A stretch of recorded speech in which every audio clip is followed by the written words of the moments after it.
Chapter 2. Another winter went by, and then came the spring, early that year. As soon as the ground began to be clear of snow, Olaf's unrest came upon him again. He wandered abroad early and late, though he no longer went so far as before. From the manor they constantly saw the dark, bent and crooked figure moving slowly against the sky, on the sun-baked rocks by the shore, or under the brow of the wood beyond the fields. He often went to the river mouth, where the Verndal stream falls into the bay. A little way from the beach there was a stretch of dry sward below an overhanging crag. Eirik had haunted the place, digging for Lap's arrows when he was a boy. There they often found Olaf sitting. It had become the custom for Eldred to go out and fetch him home to meals. From her first coming to Hestviken, Olaf had met his son's wife with a lingering shadow of the quiet and charming courtesy that had become him so well in his younger years, whenever he was willing or remembered to show it. Eldred had slipped into the life of the manor much more easily than, for instance, Aslak, and Eirik guessed that Olaf liked his wife. By degrees it had come about that Olaf seemed less worried at accepting help from the mistress of the house than from anyone else. Olaf was taking his usual walk across the fields one fine morning. Along the high balks, the pale grass of the year before lay crushed, but the bright new blades had come up so well in the last few days that soon they would cover the old. Every time Olaf had to stand still for a moment, he stared at it, unseeing. The dark spines of withered meadowsweet and angelica were surrounded at the roots by thick wreaths of new crisped leaves. He leaned heavily on the spear, which he used as a staff. He had grown used to the pains in his legs, till he felt them without a thought.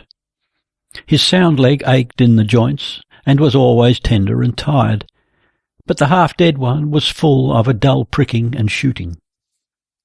The trees at the edge of the wood were breaking into leaf, but some of them were already quite green. Every year it was the same trees that came out first. Earliest of all hereabout was the young wild cherry that grew at the foot of Hvitserk's mound up on the great field. Today he noticed all at once that it had grown into an old and ample tree, spreading wide its summer foliage. Birds winged their way among the thickets. Their piping and chirping came from the wood. Some osiers down by the river were yellow as gold with blossom, and their scent hung in the air, mild and oversweet. Olaf crossed the bridge, struggled up the hill to his seat under the rock. Then he heard that at the bottom of the slope a band of children were bathing in the sea. He dragged himself farther, stood behind a clump of bursting alders, and looked down at the youngsters. The same stretch of dry sward ran here between small rocks, up to the wood on the flank of the bull. Here the bay was shallow, with a bottom of fine light clay, so that the water had a milky look about the naked bodies of the children who splashed and played in it. Kolbein was one of them. He knew his grandson's straw-coloured mop of hair. The boy was now 10, so thin that the bones of his chest showed plainly, and his joints were knotted like growing blades of grass. The others were the children of the new foreman who had succeeded old Tor, and some no doubt belonged to the new folk Eirik had taken in at Rundmere. Kolbein was swimming a race with another boy, blowing and kicking far too much, thought the old man. Right up on the edge of dry seaweed toddled a little one. It was the foreman's youngest, a boy he saw, the little tot that grubbed about in the courtyard at home every day.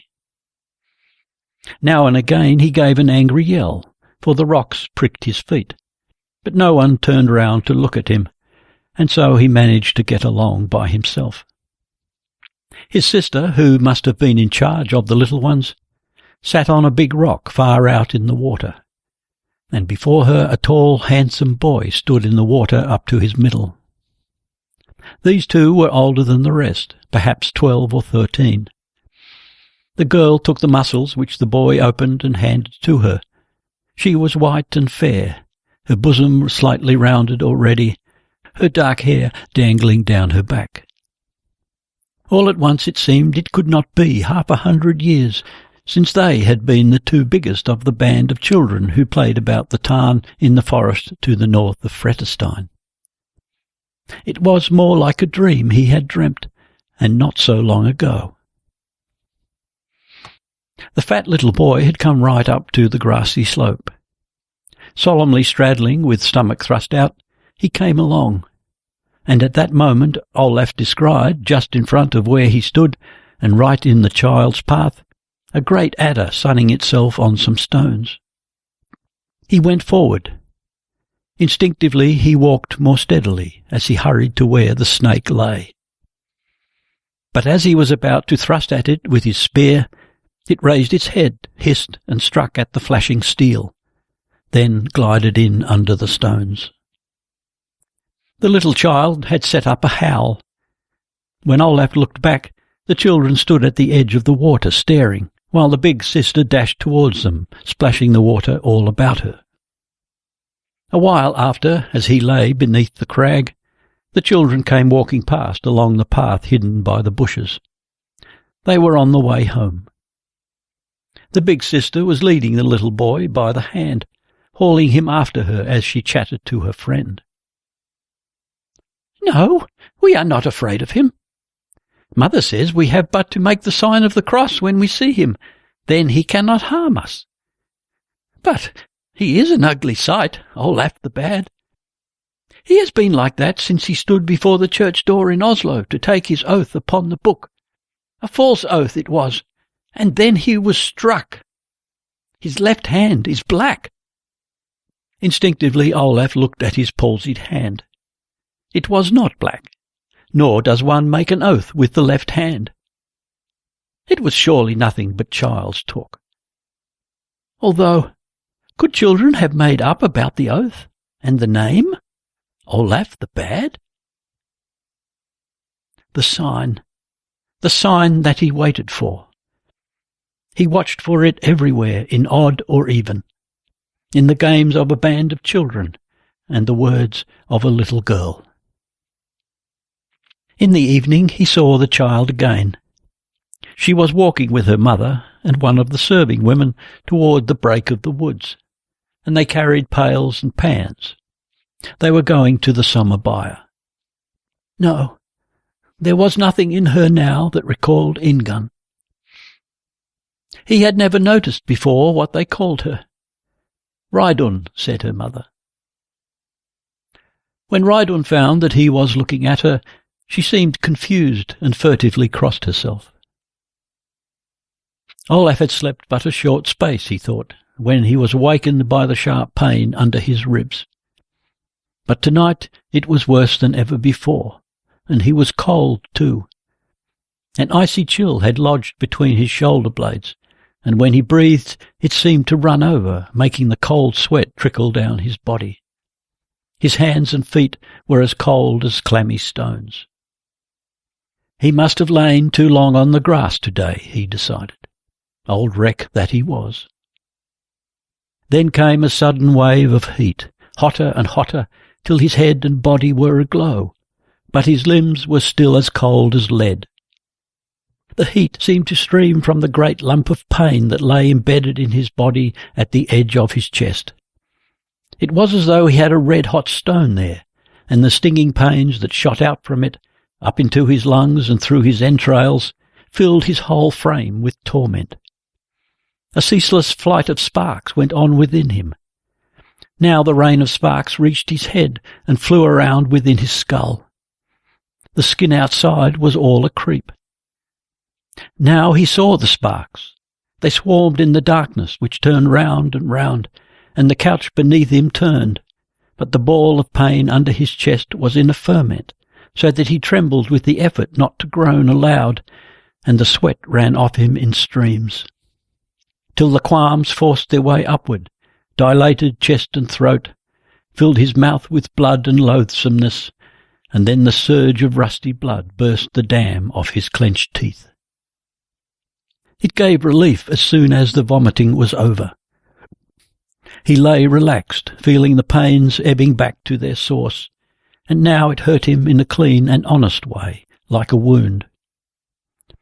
He was now shivering with cold, too, between the sweat-drenched bedclothes, but that did him good. If only he had been able to wipe away the blood that he lay in. It smelt so foully. Then all at once he was on a path that led through a gap with screes on both sides and spruce firs growing in the crevices. Beyond the gap he saw water far below. It was grey weather. The land on the other side was shrouded in mist, and he knew the place again. He was at home, on the shore of Lake Mjøsa, and as he walked he seemed to see himself at 16, clear and distinct as a raw lad in the coolness of his youthful health. Now he saw that Ingunn was walking a little in front of him. In her old red kirtle, her heavy light brown plaits fell half loosened down her slender back. He began to walk faster.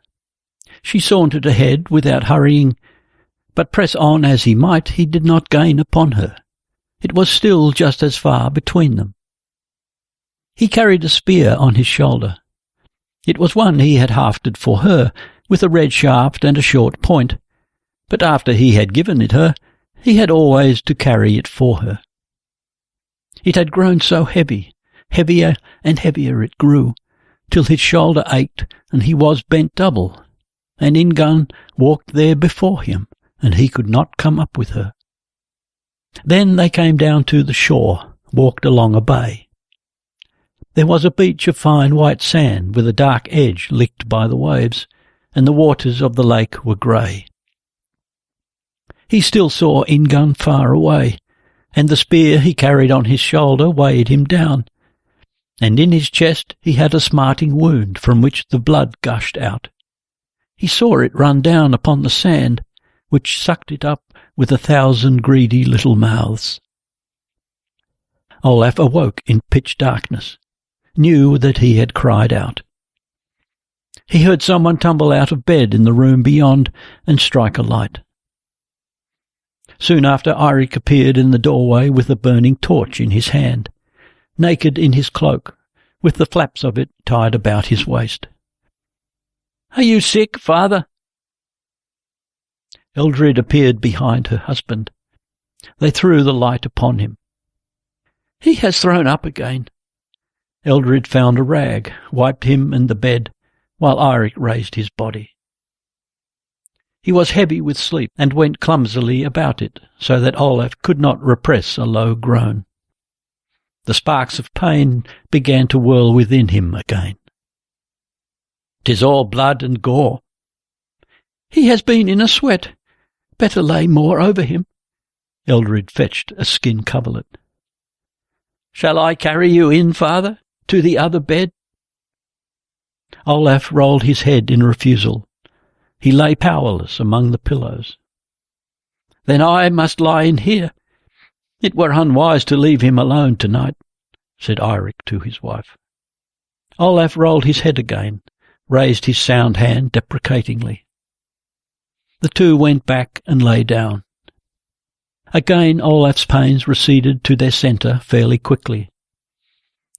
After he had lain motionless a while, it was no longer so bad. If only they had thought to give him a drink of something. And it was hot with this coverlet. Olaf pushed it to the floor.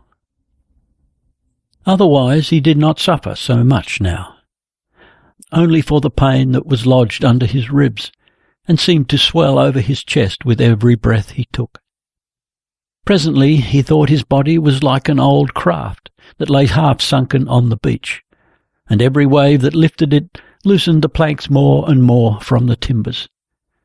And his spirit was like a bird sitting on a floorboard awash within the rotten boat. And when the board came clear and floated off, the bird would fly away. But after a while the tide lapped him to sleep. His thirst awoke him. He was not so much in pain now as feeling ill, and he himself was afflicted by the close cold smell of age and death about him.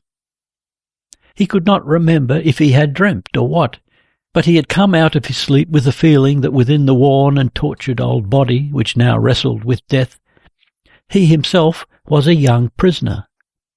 At the foot of the bed was a loophole in the wall, closed with a wooden shutter.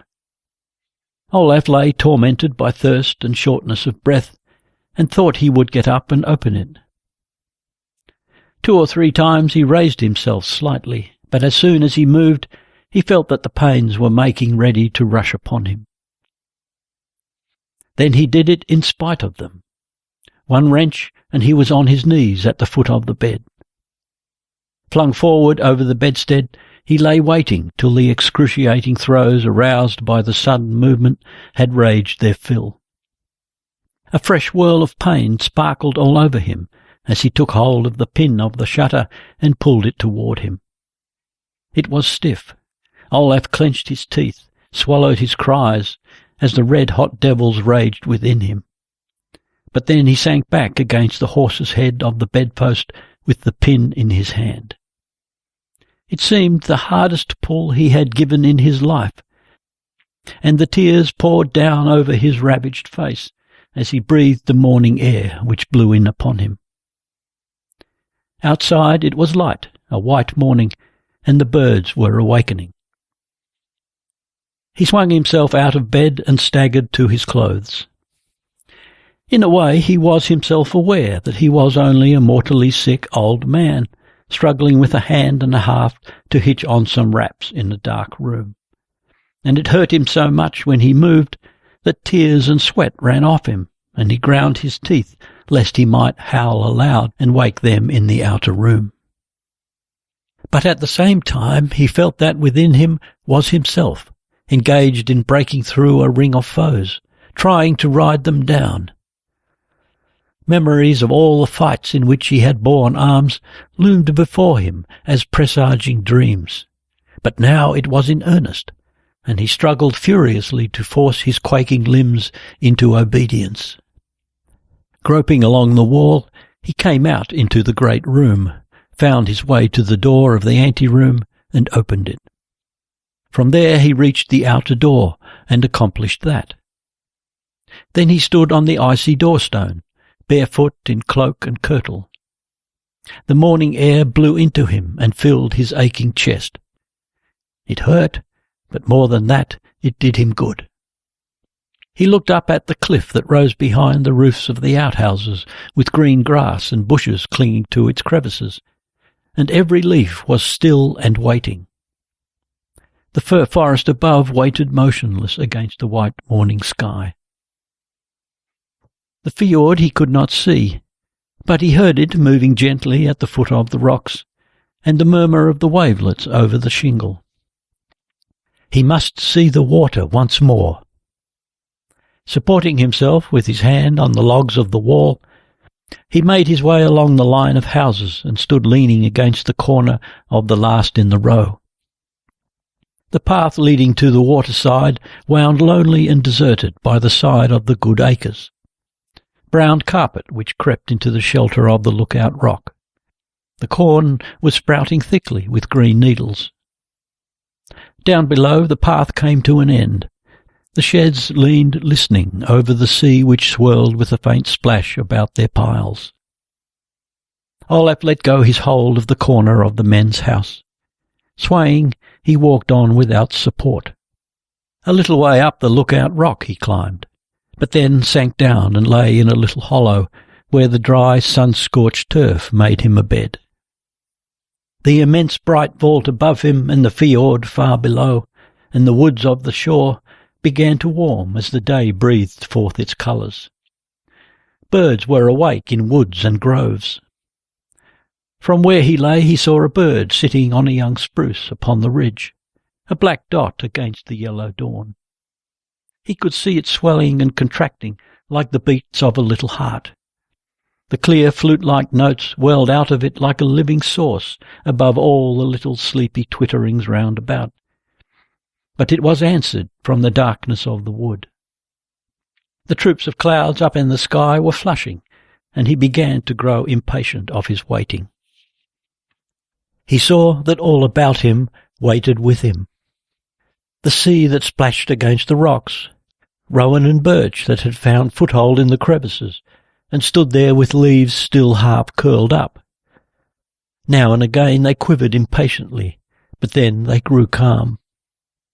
The stone to which his face was turned waited, gazing at the light from sky and sea. From the depths of his memory words floated up, the morning song that he had once known. All the trees of the forest shall rejoice before the face of the Lord, for he comes to judge the world with righteousness.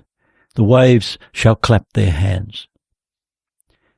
He saw that now they were waiting, the trees that grew upon the rocks of the manor, all that sprouted and grew on the land of his fathers, the waves that followed one another into the bay.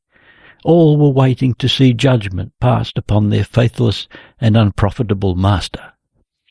It was as though the earth were waiting every hour of the day. But it was in the quiver of dawn that the fair and defrauded earth breathed out so that one heard it. Sorrowful and merciless as a deflowered maid, it waited to be given justice against men who went in one by one to be judged. Every hour and every moment judgment was given. It was the watchword that one day cried to another, and one night whispered to the next. All else that God had created sang the hymn of praise. He too had known it when he was young. But those whom he had sent to be captains and lords of the earth forsook God and fought with one another, betraying God and betraying their fellows. The bird in the treetop on the hill still poured out its stream of notes, and he too had been given his life in fief, and authority had been his. The rich Christ had placed the standard in his hand, and hung the sword over his shoulder, and set the ring upon his hand. And he had not defended the standard, and had stained his sword with dishonour, and forgotten what the ring should have called to mind. He must stand forth, and could not declare one deed that he had performed from full and unbroken loyalty, nor could he point to one work that he could call well done. Lord, rebuke me not in thine anger, neither condemn me in thy justice. Above him he saw the whole vault of heaven full of white clouds. They stood thick as an immense flock of lambs, but they were folk. They were white and shone with a light which was within them, and filled them as sunshine fills the clouds. Slowly gliding, they moved high above him, looking down on him. He recognized his mother, and certain of the others too. Ingunn was there. It was the sunrise. He knew that, but it was like a writing. Thus he had stared at the fine pattern of letters on smooth white vellum, until all at once he knew a word. That time when Arnvid tried to teach him to read writing. Then the very rays from the source of light broke out and poured down over him.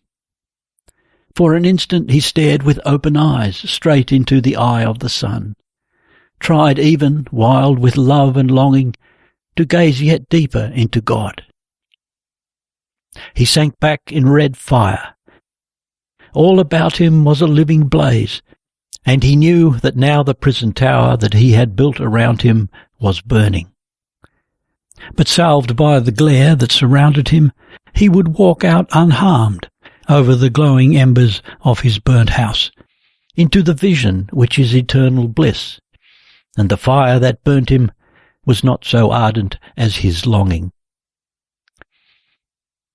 Eirik found his father lying in a swoon far up the hill when he went out in the morning, alarmed at the old man's absence. He carried him in and put him to bed. Death could not be far away, he saw. Olaf's hair was parted in strands, his cheeks had fallen in, and he was white about the nose, but he seemed free from pain. Eirik sent messages for the priest, for the old people at Ringel and to Saltviken. The message was to tell his sister that this time she must come. Cecilia had not set foot in Hestviken since she moved out with Aslak a year and a half ago, and whenever Eirik had asked her to come and see her father, she had excused herself. They were gathered about him within the closet, his kinsfolk and household, when Sira Magna entered in alb and stole and recited over the dead. The acolyte who bore the crucifix gave the response. Kolbein and Torgils were allowed to hold the candles. They stood looking intently at their grandfather, who was about to die. The children had always known that there was something sombre and mysterious about the old man, who dragged himself around on the outskirts of their life, crooked and shrunken and speechless, but at ordinary times they had not thought much about him. Now they took no notice of the molten wax that ran down upon their fingers as they stared at him. In the soft light of the candles, the waves of smooth white hair showed brightly against the brown pillows Eldred had combed him so finely. The grey face with its scarred cheek, one eyelid half closed, and the mouth drawn awry, but clear and unmarred on the other side, was like the head of one of the statues in the doorway of St. Mary's Church, for that too was shattered on the left side. Quivering with excitement, the boys watched to see if anything would happen, if any change would come over the old man's ruined face when the priest absolved him of his sins in God's name.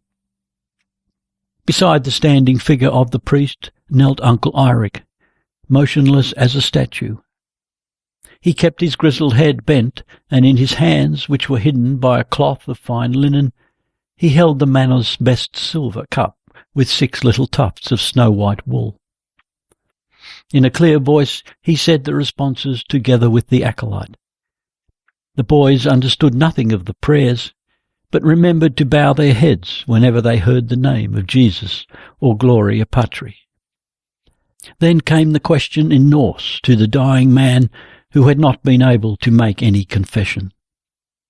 At each act of repentance, faith, hope, and love, the dying man smote his breast and made a bowing motion with his head.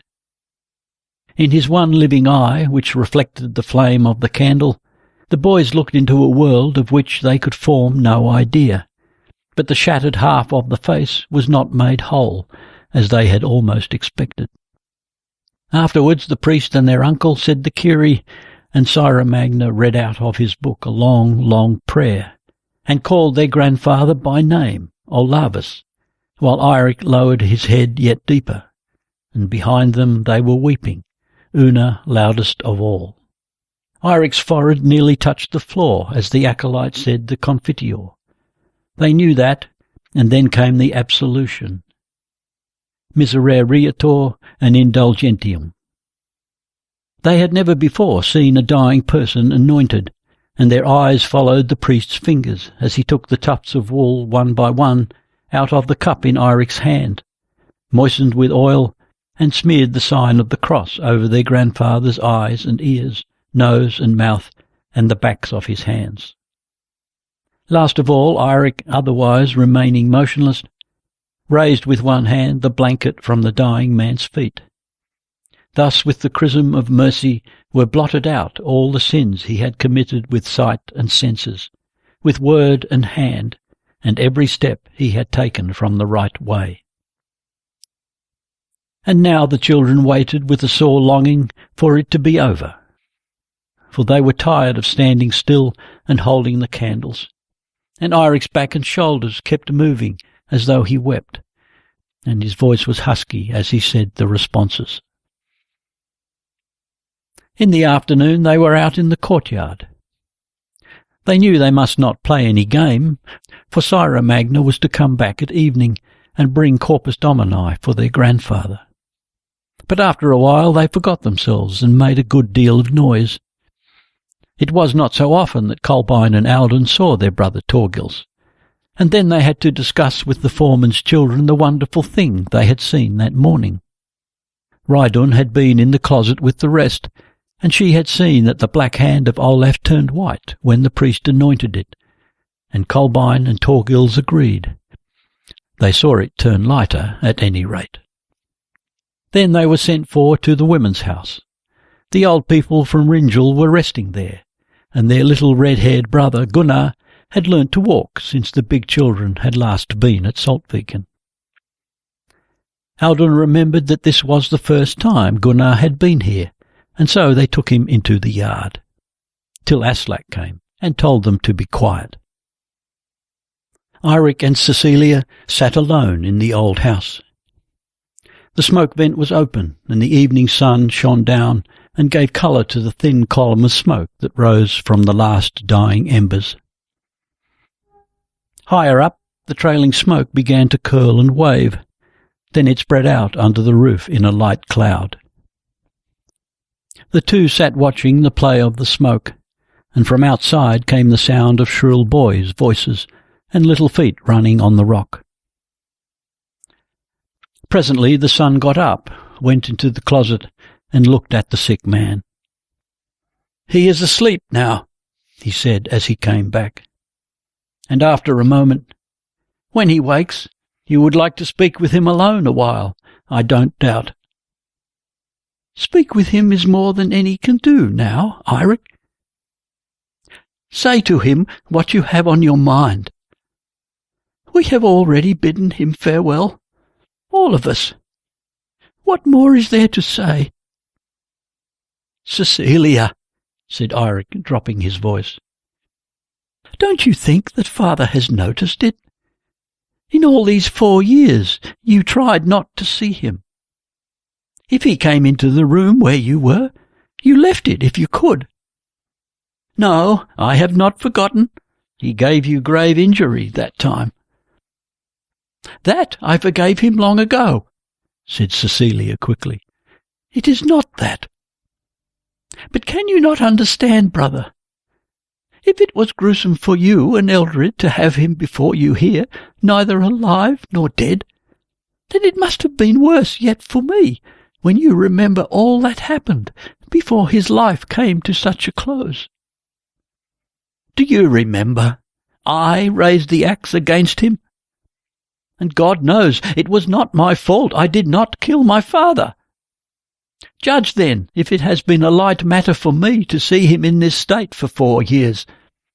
I, who remember how he was of old, the noblest man I have set eyes on, the goodliest and the most generous. That's what you say now, Eirik. I remember nothing else but enmity between you, in all the years since you were a little lad, until the day you turned your back on home and took a wife without asking his counsel. Never could you endure to live here with us. As often as you came home, you went away again, almost at once. And for that you blamed father. You said he was the most unreasonable of men, and in that I thought you were not so far wrong.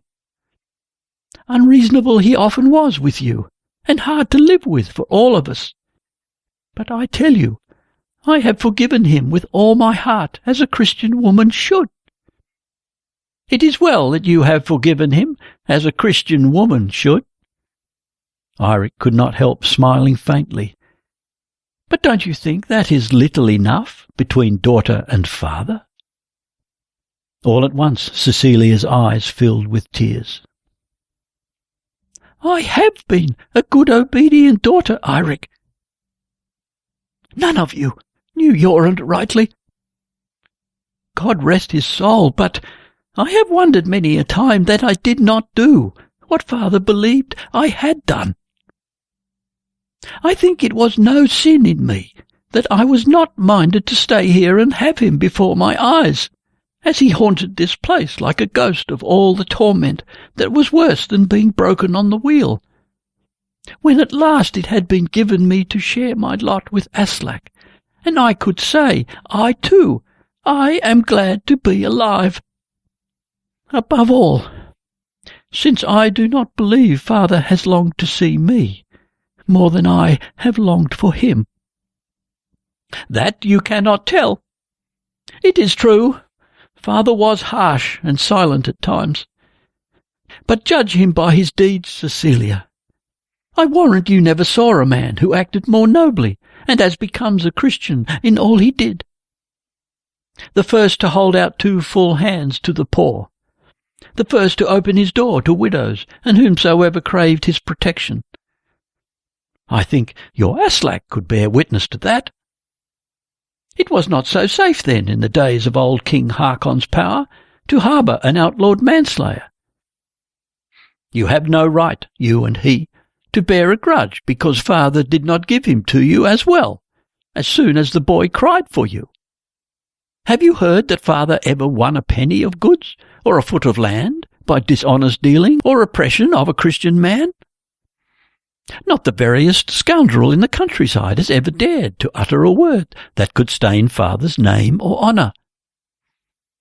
But if any, man or woman, were in such case that his name and fame were cast as carrion to the birds of prey, then, if father could say nothing to silence evil tongues, he held his peace. An ill word fell ever to the ground if it came to father's door, unless one of us others took it up and flew with it. Have you forgotten that father was the first man to take up arms and rouse the yeomen to resistance when the Duke's army scoured the country, and the last to come home to a plundered manor, wounded and unrewarded by his king? God help me, Cecilia, I have no right to chide you. You have been a better daughter than I a son. I rendered him nothing but disobedience and a fool's defiance. I had no more wisdom than to be vexed when I thought we were aggrieved by his silence and severity. Though not many times did he chastise me as I deserved. On you he can never have had laid a correcting hand. I ought to have known better. Eirik raised his left hand a little, looked down at the stump of the little finger. I remember when father had to cut it off. I was so small. I did not see that my life was in danger if it were not taken off at once. When I saw the red-hot iron, I was so beside myself with fear that I ran hither and thither about the room, bellowing and kicking in my struggles, so father had to seize me forcibly. Do you think he tried to soothe me with sweet words? No, he spoke harshly to me, did father. But when that was of no use, he took the red-hot iron and pressed it into his own flesh to put heart into me. The son hid his face in his hands, uttering stifled sobs. But presently he looked up again. God forgive us both, sister mine. We never did recognize what a man our father was. But you will find it true as you grow older. The best inheritance he leaves your sons is the memory of his good name. That is God's reward to the descendants of an upright man. Cecilia sat with bent head. Her cheeks had reddened, and her expression was unusually mild. You are right, brother. Father was more of a man than we guessed. And yet, she whispered after a moment, for half his lifetime he bore the guilt of an unshriven slaying. And when he would make amends for it at last, God took judgment into his own hands. We may not inquire into such things, Eirik replied in an earnest whisper. God's hidden counsels. But never will I believe it fell upon him because father's sin was worse than most men's. Perhaps it was done to show forth an example. The rest of us take so little heed of our misdeeds. And God made choice of father to do full penance, since he knew his heart. Stronger and more faithful than we poor wretches who would not be able to swallow one drop of his justice. Cecilia said in a low tone, Aslak has heard something. At home, in the Hamar country. There was some talk about mother that time she was young, about a clerk or a pupil in the school. He disappeared, and some thought that father might have had a finger in it." "Are you not ashamed?" whispered Eirik indignantly. "Do you and Aslak pay heed to folks' gossip about your parents?" "You yourself have said he was hard on her." "I was only a child when she died. What I thought of the things I saw counts for nothing."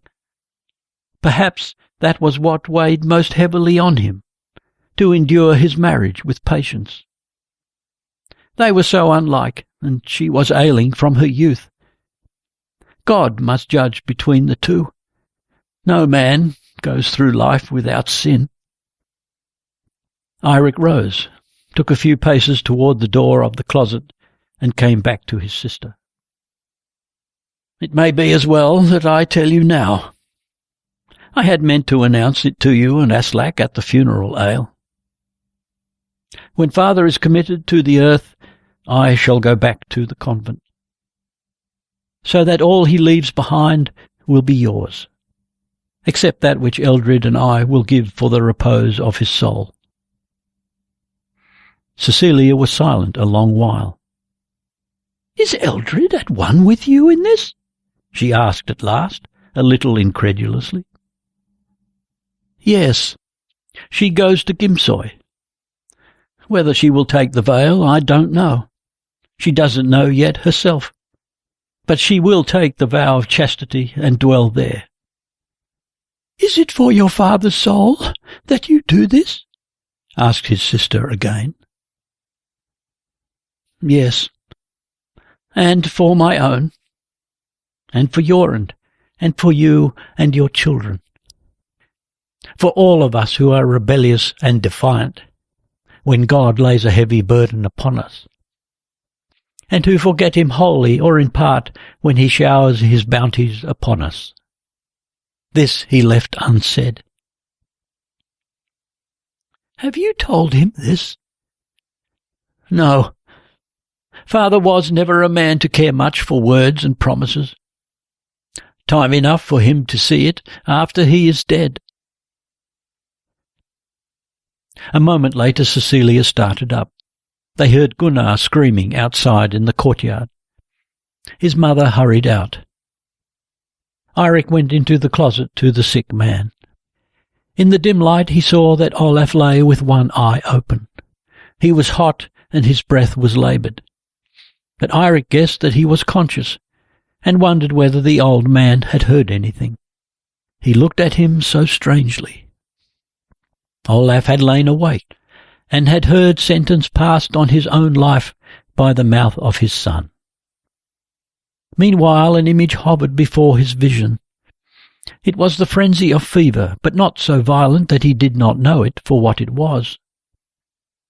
He saw a cornfield overgrown with tares and thistles, willow herb and brambles.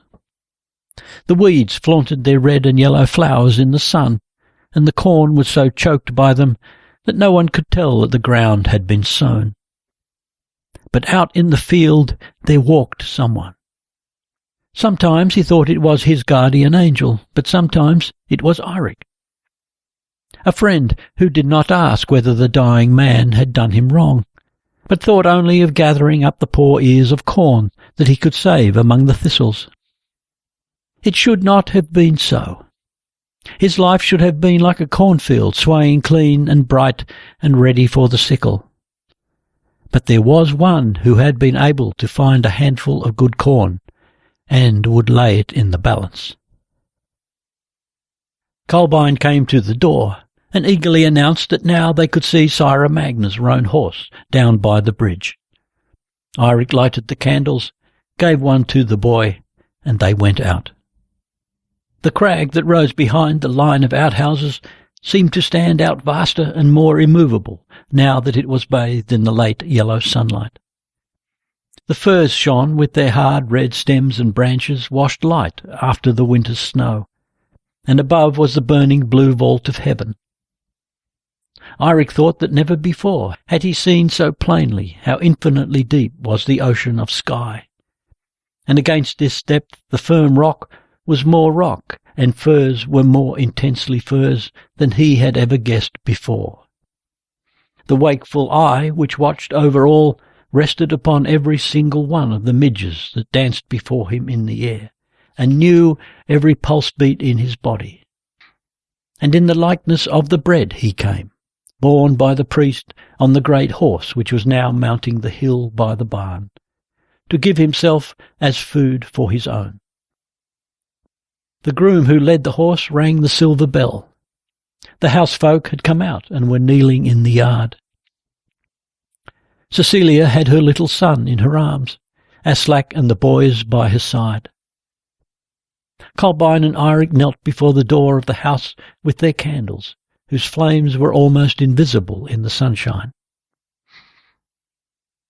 Eirik knew that the fire which now consumed him was destined to die down, to hide beneath the ashes, to blaze up again in bright flames, but never would it be quenched within him.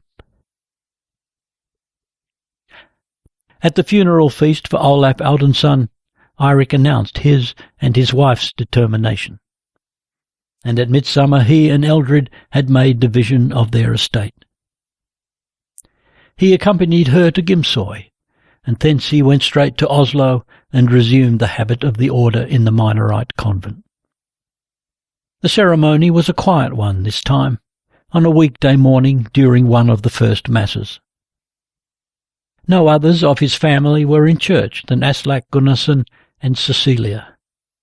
This time his sister seemed less opposed to her brother turning monk. Aslak and his wife husbanded the Hestvik estate so well that all Olaf's grandchildren were abundantly provided for. Cecilia had 3 sons and 3 daughters by her second husband. Of Jorun's sons, Kolbein and Audun turned out well. Thorgils was a wild lad, but he was drowned at an early age.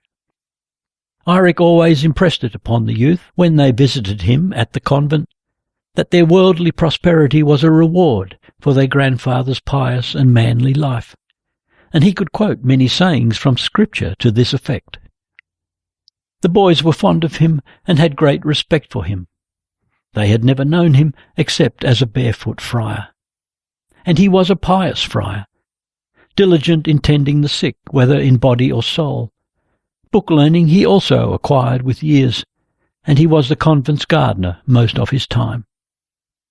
But his nephews knew from what they heard among the neighbours that in his youth Eirik had a name for being somewhat wild. Cecilia never spoke to her children of her brother's former life. Olaf's fame among men was not so lustrous as Eirik would have liked to have made it. All the young folk knew that well.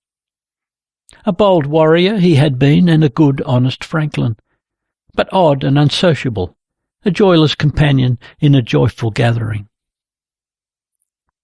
The great pestilence came, and made riddance in the family. But it was still numerous after the sickness had passed. Its ravages were not so severe in the south as in the north country. In the Minorite convent of Oslo, not much more than half of the brethren died, but in the house of the order at Nidaros, only 2 monks were left. It was therefore decided that brother Eirik Olafsson and 3 young friars from Oslo should be transferred thither. Eirik was then 70 years old, strong and hale, though he had always treated himself with great rigour. But the friars were exposed to violent storms in crossing the mountains, and a few days after he had arrived at his new convent, Eirik died in the arms of his brethren. You have been listening to The Master of Hestviken by Sigrid Undset, translated from the Norwegian by Arthur G. Chater.